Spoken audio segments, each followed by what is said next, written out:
هتقابل كده نمط من الناس بيجمعك بيهم علاقة، سواء علاقة شغل، علاقة صداقة، علاقة ارتباطات، قرابة، whatever شكل العلاقة هيكون ايه.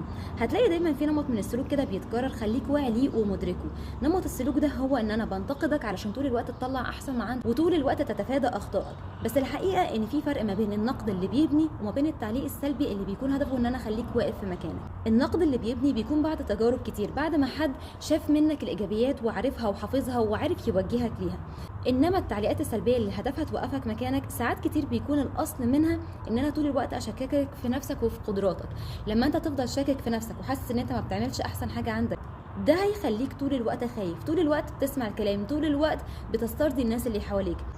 فانتبه كويس قوي ان مش كل تعليق سلبي هدفه ان انت تعرف احسن حاجه عندك. لا، ساعات كتير التعليقات السلبيه المبالغ فيها، او التعليقات السلبيه اللي مش في محلها، او التعليقات السلبيه اللي بتيجي مش من بعد معرفه بايجابياتك وحد اصلا شافك في كل التفاصيل، فاعرف ان التعليق ده هدفه ان انا اشككك فيك وخليك واقف في مكانك.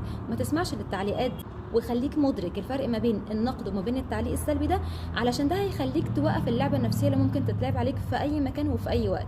ويا صباح الاستمرار القمر.